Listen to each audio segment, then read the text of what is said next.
Good morning friends, मैं राय sir आप सभी का क्लियर पॉइंट क्लास में एक बार फिर से स्वागत करता हूं। जैसा कि आपने 9th क्लास की फर्स्ट लेसन और सेकंड लेसन के 2 वीडियो आप देख चुके हैं।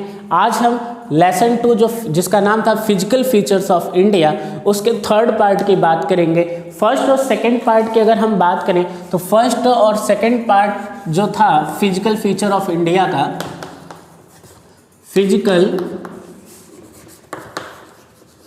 फीचर्स ऑफ इंडिया जो चैप्टर था हमारा, इसका फर्स्ट और सेकंड पार्ट आपने देख लिया। जिसमें फर्स्ट पार्ट हमने देखा था द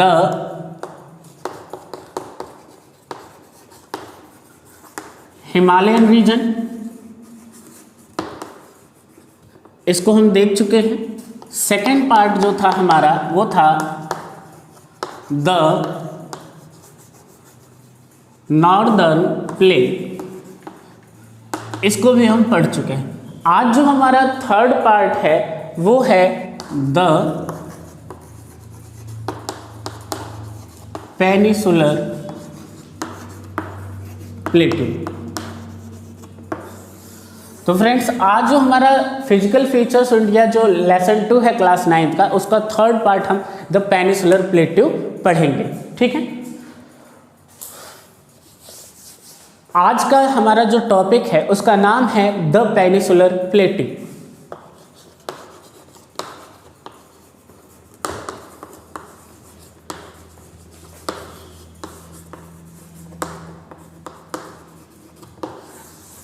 पेनिसुलर प्लेटू को हिंदी में कहा जाता है प्रायद्वीपीय पठार। तो सबसे पहले हमें जानने का प्रयास करना होगा कि पेनिसुलर प्लेटू का मतलब क्या है। जियोग्राफी में पेनिसुलर शब्द उसको कहा जाता है कोई भी एक बड़ा भूभाग, यानी कोई एक बहुत बड़ा क्षेत्र जो 3 ओर से समुद्र से घिरा हो।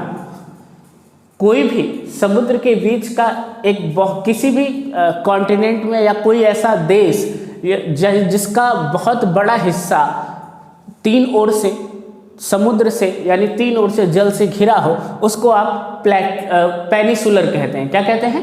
पेनिसुलर। जैसे इधर से भी जल समुद्र से घिरा हो, इधर से भी और इधर से भी जो समुद्र से घिरा हो, क्या कहलाएगा? पेनिसुलर। अगर हम इंडिया के कॉन्टेक्स्ट में देखें कि इंडिया में पेनिसुलर प्लेट्यू, पेनिसुलर कहाँ पड़ता है, तो उसकी अगर हम बात करें तो अगर आप इंडिया का रफली मैप देखते हैं तो आपने देखा होगा कि भारत का साउथ वाला पार्ट जो है इंडिया का, कौन सा हिस्सा? साउथ वाला हिस्सा अगर आप देखेंगे इंडिया का, तो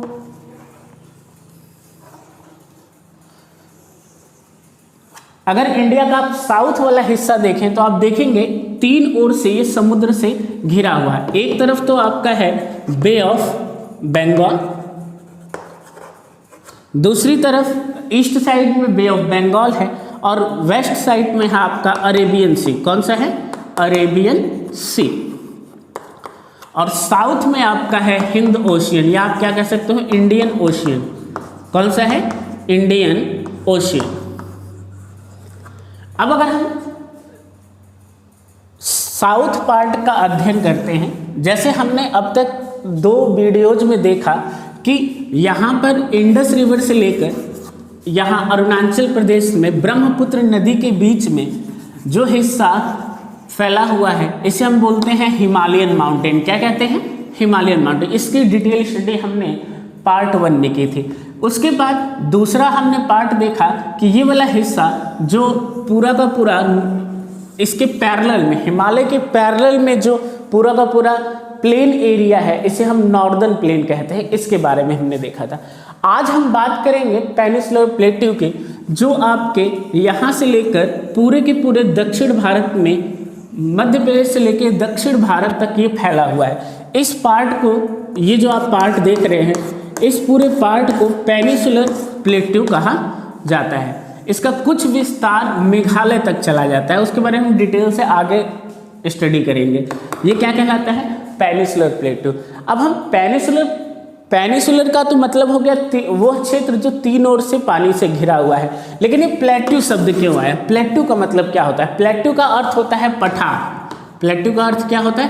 पठार। स्टूडेंट्स आपने देखा होगा, अब सबसे पहले डिफरेंशिएट करना सीखेंगे कि आखिर प्लेट्यू और माउंटेन में क्या डिफरेंस है। अगर हम माउंटेन्स की बात करते हैं तो माउंटेन्स की बात करें तो हमने देखा था कि कोई भी हाई लैंड, जैसे ये आपका सरफेस एरिया है, यहाँ से कोई हिस्सा जब ऊपर की तरफ ये एक तीव्र ढलान वाला एरिया होता है, यानी स्टीप स्लोप हो, कैसा स्लोप हो? स्टीप स्लोप हो, तो वो क्या कहलाता है? माउंटेन कहलाता है। लेकिन यहीं अगर ये सरफेस पर कोई ऐसी जमीन जो स्टीप स्लोप ना हो, खड़ी ढलान ना हो, ऊपर से नुकीला हिस्सा ना निकला हो और एक टेबल की तरह दिखाई दे, तो ये हिस्सा क्या कहलाता है? ये तो माउंटेन कहलाएगा और ये क्या कहलाएगा? प्लेट्यू। अगर कोई भी जमीन पर स्थलाकृति, कोई भी ऐसा स्थलाकृति अगर इस शेप में दिख रहा है तो माउंटेन कहलाएगा और ये क्या कहलाएगा? प्लेट्यू। इनकी भी ऊंचाई, अगर हम दुनिया के सबसे ऊंचे प्लेट्यू की बात करें तो तिब्बत प्लेट्यू है, और जिसकी तिब्बत प्लेट्यू है, और उसके बाद अगर हम बात करें सबसे बड़े प्लेट्यू की तो पामीर का प्लेट्यू। तिब्बतन प्लेट्यू लगभग 5000 मीटर ऊंचाई पर है। तो ऊंचाई से आप इसका अनुमान नहीं लगा सकते हैं, क्योंकि पहाड़ों की ये बिल्कुल बहुत सारे पहाड़ों की ऊंचाई है, जबकि आपने शिवालिक रेंजेस में देखा था कि 1000 और 900 मीटर से लेके 1100 मीटर तक पहाड़ों की ऊंचाई थी, लेकिन यहाँ तो प्लेट्यू की ऊंचाई 5000 है। तो हम इसकी आकृति के आधार पर ही हम पहचान सकते हैं कि प्लेट्यू है या माउंटेन है। अगर हम इसी तरह से साउथ इंडिया की बात करें तो साउथ इंडिया का जो पेनिसुलर पार्ट देखा था आपने, ये पूरा का पूरा न माउंटेन है न ही प्लेन है, ये पूरा का पूरा एक उभरा हुआ भाग है जिसे हम क्या कहते हैं? प्लेट्यू कहते हैं। ये हिस्सा जो है ये प्लेट्यू कहलाता है। अब इसकी हम डिटेल स्टडी करते हैं पेनिसुलर प्लेट्यू के बारे में। अभी मैंने आपको रेफरेंस बताया कि पेनिसुलर क्या होता है और प्लेट्यू क्या होता है। हम इंडियन पेनिसुलर प्लेट्यू की अब बात करेंगे, ठीक है। इंडिया में जो पेनिसुलर प्लेट्यू पाया जाता है उसके अगर हम ओरिजिन की बात करें तो जब भारत का बड़ा हिस्सा, जब ये इंडिया का पार्ट हुआ ही नहीं करता था, कहाँ हुआ करता था? अफ्रीका कॉन्टिनेंट के साथ जुड़ा हुआ था। अगर आप आज से 15-16 करोड़ साल पहले की बात करें तो ये आज हमारा इंडिया यहाँ दिखाई दे रहा है, लेकिन उस समय यहाँ पर इंडिया नहीं था। उस समय जो अफ्रीकन कॉन्टिनेंट है उसके साथ ये हिस्सा जुड़ा हुआ था। धीरे धीरे जैसे जैसे समय बीतता गया ये टुकड़ा यहाँ से टूटा और टूटने के बाद आगे की तरफ चलने लगा। और ये कोई 2 या 3 साल में नहीं हुआ, इसमें करोड़ों साल लगे और करोड़ों साल में ये हिस्सा यहाँ से टूटकर कहाँ आ गया? यहाँ पर, जिसके टकराने से, जिसके एशियन कॉन्टिनेंट की प्लेट और ये इंडियन कॉन्टिनेंट की प्लेट जब आपस में टकराए तो ऊंचे ऊंचे हिमालय माउंटेन्स यानी फोल्डेड माउंटेन्स का निर्माण हुआ। लेकिन जब ये यहाँ से यहाँ तक यात्रा कर रहा था उस समय के दौरान अफ्रीकन कॉन्टिनेंट जो है उसकी प्लेट के पास यहाँ पर एक एरिया है जहाँ पर बहुत ज़्यादा क्या वॉल्केनिक एक्टिविटी हुआ करती थी। क्या हुआ करती थी? Volcanic activity. अब वॉल्केनिक एक्टिविटी के कारण जब इंडियन कॉन्टिनेंट का हिस्सा जब इसके ऊपर से गुजरा, इसके पास से गुजरा, तो इसकी जो सरफेस थी उसमें क्रैक्स आए और जमीन के अंदर का जो लावा है अर्थ के अंदर का वो बाहर की तरफ आने लगा और ये लावा यहाँ से यहाँ तक फैलना शुरू हो गया। धीरे धीरे लावा की मोटी परतें बिछने लगी। लावा उसे कहते हैं, जमीन के नीचे से जो ज्वालामुखी से मैग्मा निकलता है वो ठंडा होने के बाद सतह पर जब जम जाता है तो वो क्या हो जाता है? लावा का रूप ले लेता है, उसे हम लावा कहते हैं। जब मैग्मा ठंडा हो जाता है तो ठंडा होकर वो बेसाल्ट के चट्टानों में बदलता है, बेसाल्टिक रॉक्स में बदल जाता है। तो जब ये सब आप जियोलॉजी में पढ़ेंगे, एक कॉन्टेक्स्ट में बता रहा हूँ आपको कि आखिर इंडियन पेनिसुलर प्लेटू का ओरिजिन हुआ कैसे। तो धीरे धीरे ये पूरा का पूरा हिस्सा क्या होने लगा? अप होता गया, ठीक है, अप होता गया, उठता चला गया और इसकी ऊंचाई धीरे धीरे बढ़ने लगी। और जैसे जैसे ये इस एरिया से आगे जाने लगा तो धीरे धीरे ये जो लावा निकलना ज़मीन से बंद हुआ, मैग्मा जो बंद हुआ और उसके बाद ये जो लावा की जो परतें बिछी हुई थी पेनिनसुलर एरिया में, ये जो लावा का प्रवाह था, ये जो फैला हुआ था, इस तरह से लावा जो फैल रहा था, ये धीरे धीरे क्या होने लगा, ठंडा होने लगा। ठंडा होने के बाद ये वाला जो पश्चिम वाला एरिया है ये आपका ऊंचा हो गया और लावा का प्रवाह ईस्टर्न साइड में था, उसके कारण इसका जो प्रवाह क्षेत्र है वो इस तरह से हो गया। आप देखेंगे वेस्टर्न वाला पार्ट जो है पेनिनसुलर प्लेटू का, जो वेस्टर्न वाला पार्ट है वो ऊंचा है और जबकि ईस्टर्न वाला कम ऊंचाई का है। तो ये पूरा का पूरा लावा की चट्टानों से पेनिनसुलर प्लेटू बना हुआ है। अब हम इसकी डिटेलिंग की बात करें, जियोग्राफी में वापस आते हैं। ये हमने इसकी जियोलॉजी जानी कि पेनिनसुलर प्लेटू का निर्माण कैसे हुआ है। अब हम बात करें अगर पेनिनसुलर प्लेटू के, तो पेनिनसुलर प्लेटू में आपको याद रखना है ये एक टेबल लैंड स्ट्रक्चर है। टेबल लैंड स्ट्रक्चर का मतलब क्या होता है, यानी टेबल के आकार का, यानी उठा हुआ हिस्सा जो है, और composed of crystalline igneous and metamorphic rock. इसका निर्माण कैसे हुआ है, किससे बना हुआ है, ये composed of metamorphic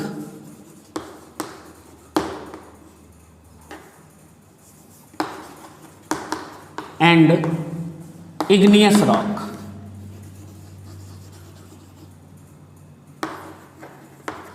igneous rock कौन सी होती है, जब मैग्मा बाहर निकलता है लावा के रूप में और जब लावा ठंडा होकर चट्टान का रूप ले लेता है तो उस तरह के रॉक्स को हम इग्नियस रॉक कहते हैं। और पूरी तरह से जमीन पर ना आकर वो अगर किसी दरारों में ही वो लावा फंस जाता है और ठंडा हो जाता है और हाई प्रेशर और डेंसिटी के कारण वो किस में कन्वर्ट हो जाता है, मेटामॉर्फिक रॉक्स में। तो पूरा का पूरा अगर हम पेनिनसुलर प्लेटू देखें तो किससे बना हुआ है, वो मेटामॉर्फिक और इग्नियस रॉक से, मेटामॉर्फिक एंड इग्नियस रॉक। तो ध्यान रखेंगे आप, पेनिनसुलर प्लेटू टेबल लैंड स्ट्रक्चर है, दूसरे नंबर पे किससे बना हुआ है, मेटामॉर्फिक एंड इग्नियस रॉक से बना हुआ है। थर्ड अगर हम देखें तो ये जो हिस्सा है एशियन कॉन्टिनेंट का नहीं है, ये जो आप देख रहे थे ये एशिया का, अगर आप मैप देखें तो एशिया में ये टुकड़ा आकर मिला है, ये कहाँ से, साउथ अफ्रीका से आकर मिला है। तो ये ऊपर वाला जो हिस्सा है वो अंगारा लैंड कहलाता है। जब पृथ्वी की डेवलपमेंट चल रही थी उस समय पूरा का पूरा जो लैंड सरफेस था, लैंड का एरिया था, ये अर्थ की जब डेवलपमेंट चल रही थी शुरुआत में, तो ये पूरा का पूरा जो हिस्सा था ये पैंजिया कहलाता था और ये शुरुआत में दो टुकड़ों में बटा था। तो ऊपर वाले हिस्से को अंगारा लैंड कहा जाता था, ऊपर वाले हिस्से को अंगारा लैंड कहते हैं और नीचे वाले को गोंडवाना लैंड कहते हैं। क्या कहते हैं, गोंडवाना लैंड। इन्हीं दो टुकड़ों से आगे चलकर आपके 7 के 7 कॉन्टिनेंट बने। आगे आने वाले डेवलपमेंट प्रोसेस में आगे चल के 7 कॉन्टिनेंट्स का निर्माण हुआ। तो ये हिस्सा जो अभी फिलहाल ये ऊपर वाला आप नॉर्थ वाला पार्ट आप देखते हैं इंडिया का, ये जो है वो तो है आपका अंगारा लैंड का हिस्सा, लेकिन पूरा का पूरा डेक्कन प्लेटू कहाँ से टूट कर आया था, अफ्रीकन कॉन्टिनेंट से टूट कर आया था। इसलिए इस डेक्कन प्लेटू के पार्ट को हम क्या मानते हैं, गोंडवाना लैंड का पार्ट मानते हैं। तो आप लिख सकते हैं इसके लिए कि फॉर्म्ड बाय गोंडवाना लैंड। अगर हम बात करें पेनिनसुलर प्लेटू की तो किससे बना हुआ है, फॉर्म्ड बाय गोंडवाना लैंड। किससे बना हुआ है, गोंडवाना लैंड से बना हुआ है। ठीक है, ये ध्यान रखेंगे आप। पेनिनसुलर प्लेटू टेबल लैंड स्ट्रक्चर है, मेटामॉर्फिक इग्नियस रॉक से बना है और किससे, फॉर्म्ड बाय गोंडवाना लैंड। किससे, किसका पार्ट है ये, किससे बना हुआ, गोंडवाना लैंड से बना हुआ है। क्वेश्चन पूछा जा सकता है पेनिनसुलर प्लेटू किसका भाग है, अंगारा लैंड का या गोंडवाना लैंड का, तो आप ध्यान रखेंगे गोंडवाना लैंड का। क्यों, क्योंकि ये अफ्रीका से ही, अफ्रीकन कॉन्टिनेंट से ही टूटकर बाहर आया है। अब हम अगर पेनिनसुलर प्लेटू की स्टडी करें, अगर हम उसे ध्यान से पढ़ने का प्रयास करें तो मुख्य रूप से पेनिनसुलर प्लेटू को दो पार्ट में बांटा जाता है। मुख्य रूप से पेनिनसुलर प्लेटू को स्टडी पॉइंट ऑफ व्यू से दो पार्ट में बांटा गया है। देखते हैं हम,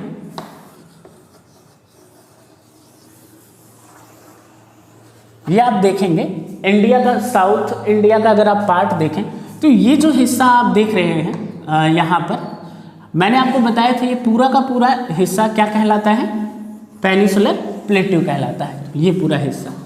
तो अगर आप ध्यान से देखेंगे पेनिनसुलर प्लेट्यू के रीजन को, तो यहाँ पर एक नदी बहती है, जिस नदी का नाम है कौन सी नदी है, वो यहाँ से बहती है और अरेबियन सी में गिरती है, जिसे हम नर्मदा रिवर कहते हैं। कौन सी नदी कहते हैं?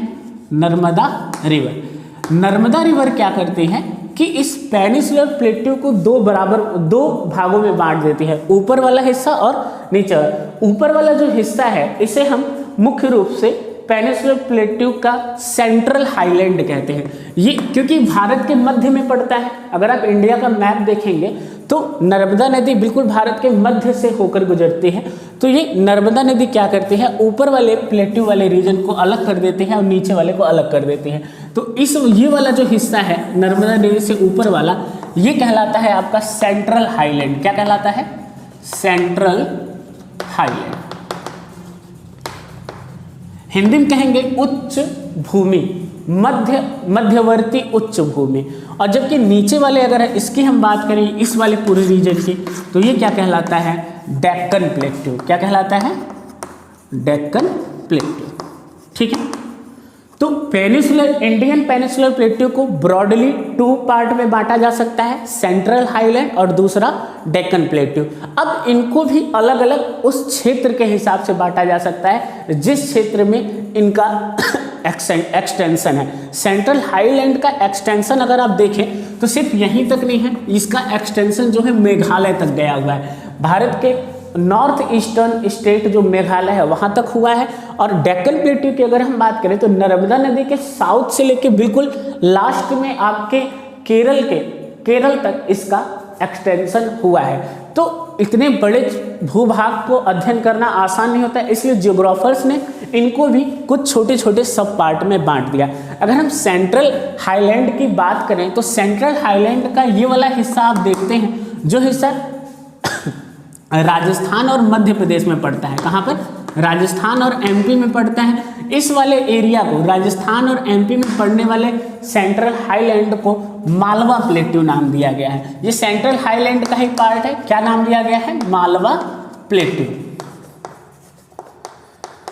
उसी तरह से मालवा प्लेट्यू के बाद अगर आप उत्तर प्रदेश का साउदर्न पार्ट देखेंगे, उत्तर प्रदेश का साउदर्न और या आप कह सकते हैं साउथ वेस्ट वाला पार्ट देखेंगे, तो वहां पर इस वाले एरिया को वहां पर बुंदेलखंड जिला है, तो इस वाले एरिया को बुंदेलखंड प्लेट्यू भी कहा जाता है।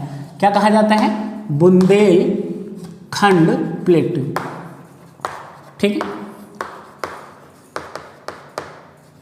उसी तरह से अगर हम इसके ईस्ट में और जाएं, बुंदेलखंड प्लेट्यू से ईस्ट में जाएं, तो आपका यहाँ पर जो झारखंड, छत्तीसगढ़ और पश्चिम बंगाल वाला ये जो रीजन है, इसको नाम दिया गया है आपका छोटा नागपुर प्लेट्यू। क्या नाम दिया गया है? छोटा नागपुर प्लेट्यू।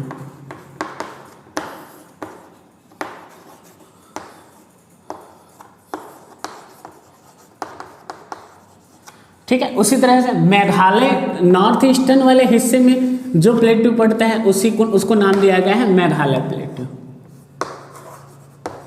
मेघालय प्लेट्यू। अगर आप बात करें तो ये चारों ही जो सब पार्ट है, part A Malwa plateau, part B Bundelkhand plateau, part C Meghalaya plateau और part D Chota Nagpur plateau, ये चारों को चारों सेंट्रल हाईलैंड का पार्ट माना जाता है। इधर नर्मदा नदी और यहाँ पर एक है महानदी जो आपके बे ऑफ बंगाल में गिरती हैं। ये नर्मदा और महानदी पूरे के पूरे आपके पेनिनसुलर प्लेट्यू को 2 भागों में बांटते हैं। ऊपर वाला सेंट्रल हाईलैंड कहलाता है और नीचे वाला आपका क्या कहलाएगा? डेक्कन प्लेट्यू। अब डेक्कन प्लेट्यू का विस्तार भी काफ़ी बड़ा है, इसलिए इसको भी अलग अलग हिस्से में बांटा गया है। अगर हम डेक्कन प्लेट्यू की बात करें तो इसका विस्तार जो है वो वेस्टर्न घाट, इसका जो उच्च हिस्सा जो इधर आप देखते हैं ये वाला हिस्सा, ये ऊंचाई वाला जो एरिया है, कहाँ पर? वेस्ट साइड में डेक्कन प्लेट्यू का ये ऊंचाई वाला हिस्सा है, इसको हम वेस्टर्न घाट के नाम से जानते हैं। ये वाला एरिया आप देख रहे हैं, इसको किस नाम से जानते हैं हम? डेक्कन प्लेट्यू के वेस्टर्न घाट के नाम से जानते हैं। इन वेस्टर्न घाट की ऊंचाई काफ़ी अधिक है और ये बिल्कुल माउंटेन की तरह रिएक्ट करते हैं, एज ए माउंटेन।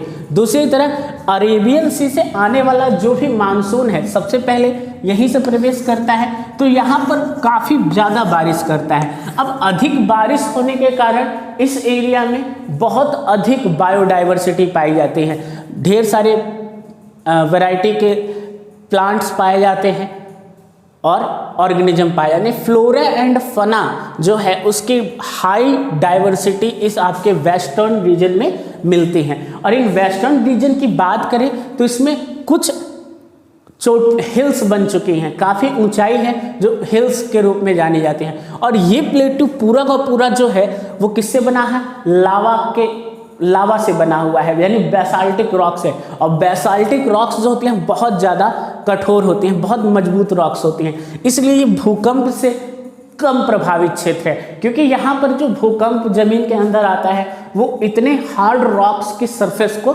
हिला नहीं पाता है, तो जिसके कारण ये भूकंप से बचा हुआ क्षेत्र है। और यहाँ पर जो ऊंचे ऊंचे पहाड़ियाँ हैं उसमें से मुख्य रूप से आपको दो पहाड़ियों का नाम याद रखना है जो अक्सर आपके एग्जाम में पूछ लिया जाता है। एक तो कहलाता है आपका अनाईमुड़ी और दूसरा दोदा बेटा। यहाँ पर अगर आप नीचे जाएंगे तो यहाँ पर जो हिस्सा है वेस्टर्न घाट का, यहाँ से यहाँ जहाँ पर ईस्टर्न घाट आकर मिलता है, ईस्टर्न घाट की बात करें तो उसकी ऊंचाई वेस्टर्न घाट की अपेक्षा कम है। वेस्टर्न घाट और ईस्टर्न घाट जो जहाँ पर दोनों का आपस में ये दोनों जहाँ आकर मिलते हैं इसे हम नीलगिरी की पहाड़ी कहते हैं। क्या कहते हैं, नीलगिरी हिल्स। यहाँ पर अभयारण्य भी बना हुआ है, यानी बायो रिजर्व भी है आपका। इस नीलगिरी हिल्स के ठीक नीचे अगर आप जाएंगे तो दो पहाड़ियाँ और हैं, एक का नाम है आपका अनाईमुड़ी। क्या नाम है, अनाईमुड़ी। और दूसरी सबसे लास्ट अगर वेस्टर्न घाट और ईस्टर्न घाट की पहाड़ी देखें तो उसको हम कॉर्डेमम पहाड़ी कहते हैं। क्या कहते हैं, कॉर्डेमम पहाड़ी। कॉर्डेमम पहाड़ी यानी इलायची पहाड़ी, क्योंकि इलायची की खेती इस पहाड़ी पर होती है तो इसे इसका नाम भी कॉर्डेमम हिल रख दिया गया है। तो अनाईमुड़ी की अगर हम बात करें तो पश्चिमी घाट में सबसे ज़्यादा ऊंचाई इस किसकी है, अनाईमुड़ी की, लगभग 2695 मीटर। कितनी ऊंची है ये पहाड़ी, 2695 मीटर। उसी तरह से नीलगिरी की ठीक वेस्टर्न साइड में अगर हम बात करें तो यहाँ पर एक और पहाड़ी है जिसका नाम है दोदा बेटा। क्या नाम है, दोदा बेटा। इसकी ऊंचाई अगर हम बात करें दोदा बेटा की तो दोदा बेटा की ऊंचाई जो है आपकी 2637 मीटर है, 2637 मीटर। अब जो दोदा बेटा है और अनाईमुड़ी है ये दोनों ही वेस्टर्न घाट के पार्ट हैं। किसके पार्ट हैं, वेस्टर्न घाट के। उसी तरह से अगर हम ईस्टर्न साइड में देखें, इस डेक्कन प्लेटू की ईस्टर्न साइड में अगर हम बात करें तो इनकी ऊंचाई इतनी अधिक नहीं है। कारण क्या है, वेस्टर्न घाट से जितनी भी लगभग नदियां निकलती हैं सारी ईस्टर्न में बहती हैं। मुख्य रूप से अगर हम बात करें तो दक्षिण भारत की सबसे बड़ी नदी गोदावरी है, उसके बाद कृष्णा है।